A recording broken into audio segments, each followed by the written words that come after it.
Good afternoon and welcome to the Midday News. Here's what we have in the bulletin. Uncertainty at the island's ports of entry as immigration officers take industrial action. PNP takes protest to St. Catherine. And later in sports, 4 Jamaican winners at NCAA Indoor Championships. Thank you for joining us. I'm Shamela Pullen. Here are the details. A 2-year-old boy is dead following a gun attack in Mac Hill, Trelawny last night. He has been identified as Adrian Campbell. It's understood that shortly after 8 o'clock, the child was traveling in a car with his stepfather and mother. The vehicle was shot at by a relative who, it's understood, was aiming at the child's stepfather. A 20-year-old man has been taken into police custody. We'll have more in this developing story in primetime news at 7.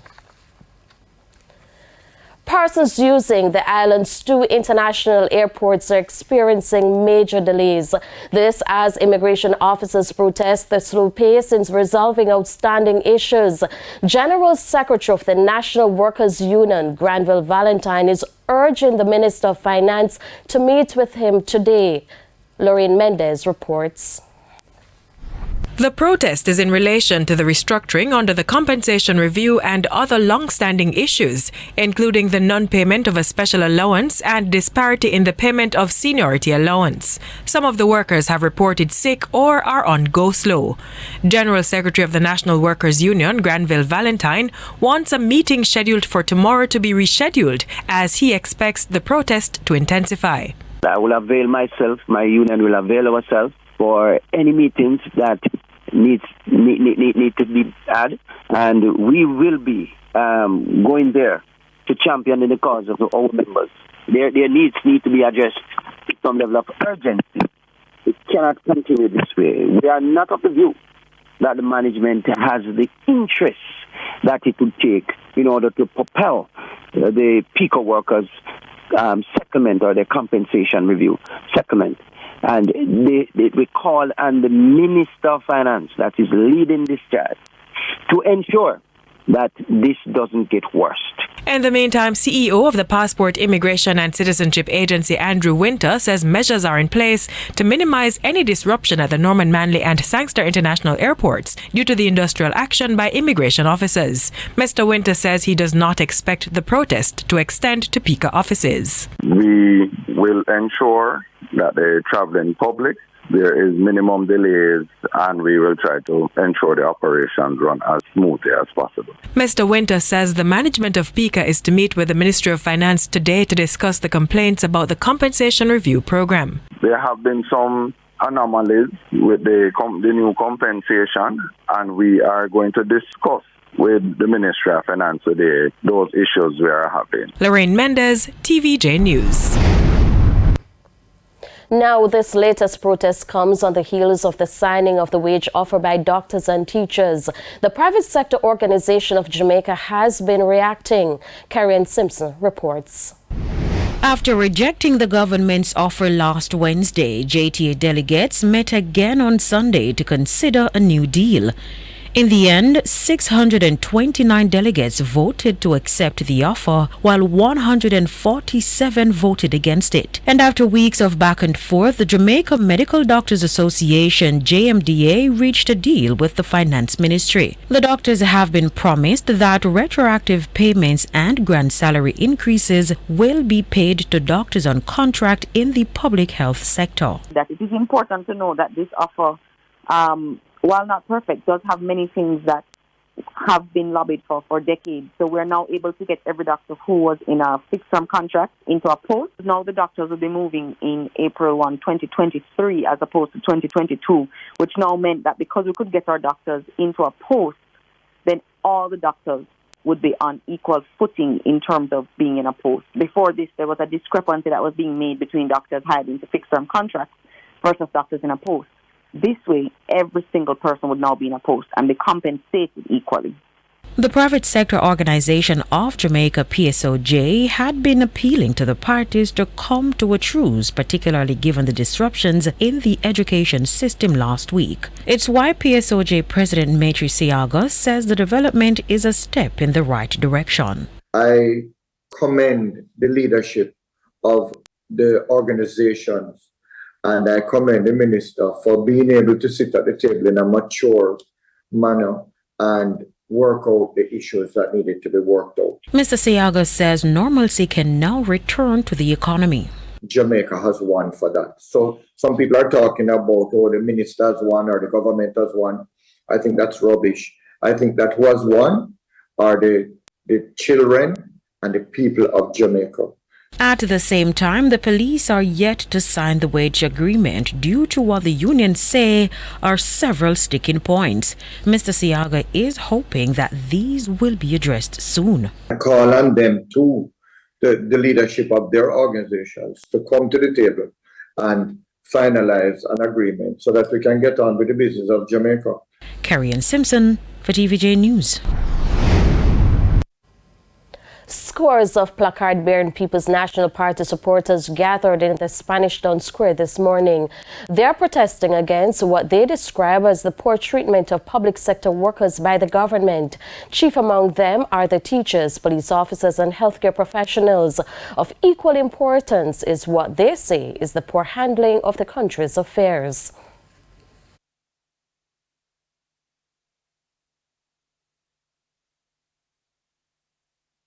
We believe that the people of this country deserve better, and too much things is happening and nobody is saying anything.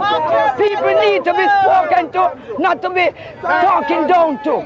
And we believe the time has come that you go to the negotiation table and speak to the people instead of speaking down at the people. And we have a number of councillors because they have a vested interest in today's demonstration because they believe time comes for them to be able to elect their councillors in order that they can carry out their affairs in the parish in an effective way.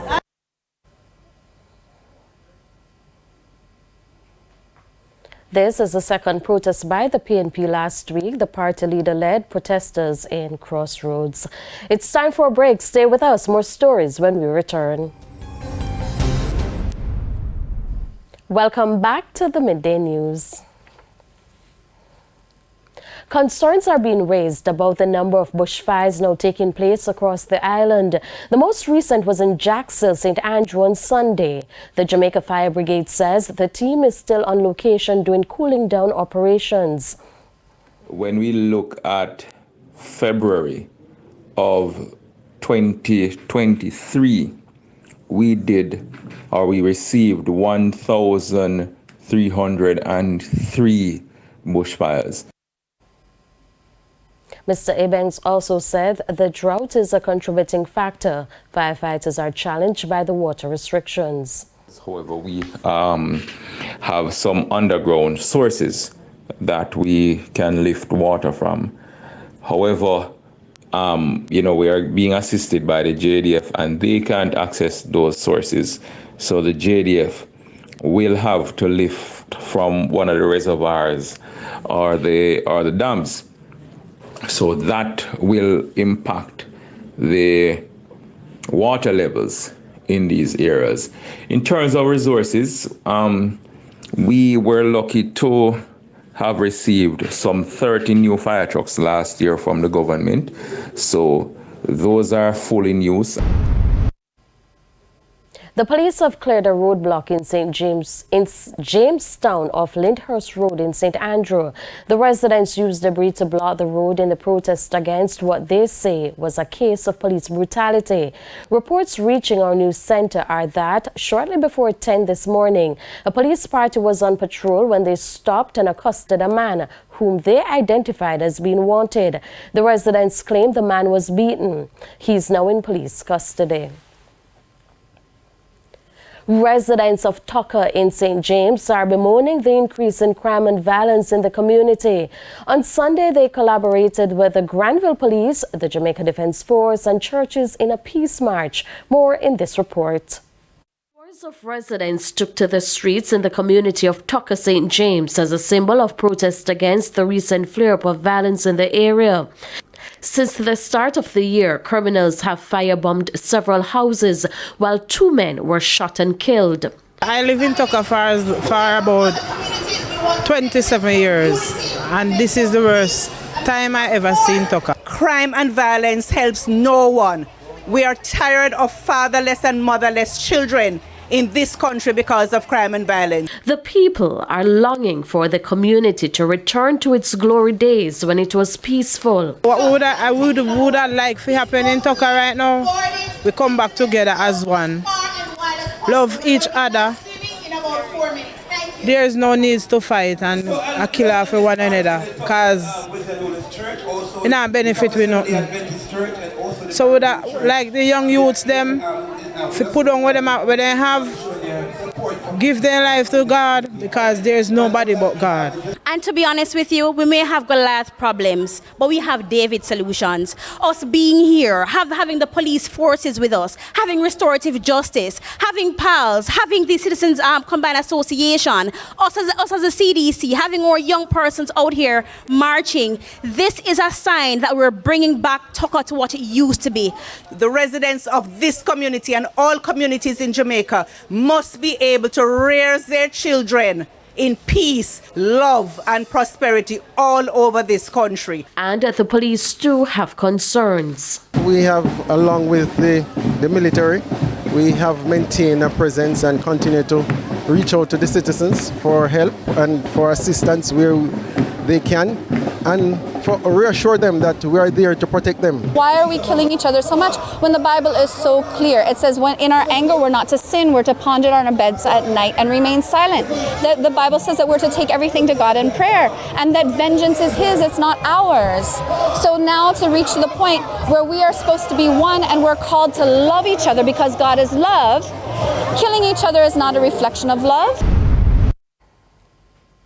It's now time for the Business Minute. Jamaica Broilers Group is reporting increased earnings and total income for its third quarter ended January. The poultry producer raked in $1.4 billion, an improvement compared to the $1.1 billion earned for the same period in 2022. The quarter's earnings brought its net profit for the financial year to date to $3.4 billion, while revenues were valued at $22.7 billion. For the 9 months to January, the company's income rose to $69 billion compared with $54 billion for the period ended January 2022. JB says its Jamaica operations reported $5.5 billion in revenue, reflecting an 88% increase in the quarter. This, it says, was due to an increase in the production and sale of poultry, as well as increased sale of baby chicks to small farmers. Further afield, HSBC has swooped in to buy the UK arm of collapsed US Silicon Valley Bank, SVB, bringing relief to UK tech firms who warned they could go broke without help. Customers and businesses who had been unable to withdraw their money will now be able to access it as normal. The government and the Bank of England led the talks, working through the night to scramble together a rescue deal involving no taxpayer money. HSBC said it paid just £1 for the SVB's UK arm, which failed on Friday. Silicon Valley Bank, which specialized in lending to technology companies, was shut down by US regulators on Friday in what was the largest failure of a US bank since 2008. And that's it for the Business Minute. I'm Hal Shane Burke. And now for the top regional and international stories. In the region, St. Lucian Prime Minister Philip J. Pierre has implemented 24-hour police patrols in response to deadly gun violence in the southern town of Vieux Fort. He has also called for help from the regional security system. In announcing other measures to deal with the crime spike, Prime Minister Pierre disclosed that he would meet with some civil society and business leaders to discuss the current situation and seek solutions to the problems. Since Thursday, 7 people have been shot and killed in Vieux Fort. On the international scene, more than 17 million people remain under flood watches across California and Nevada on Monday. The states, which are still reeling from storms that buried neighborhoods, forced rescues and damaged roads, are bracing for another atmospheric river that threatens even more flooding. This is the 11th atmospheric river to hit the West this winter. At least 2 people have died from the storms. U.S. President Joe Biden has approved a state of emergency declaration requested by Governor Gavin Newsom. And those are the top regional and international stories. I'm Carrie Simpson. We head to a quick break. When we come back, we'll have your midday sports report with Jordan Fort.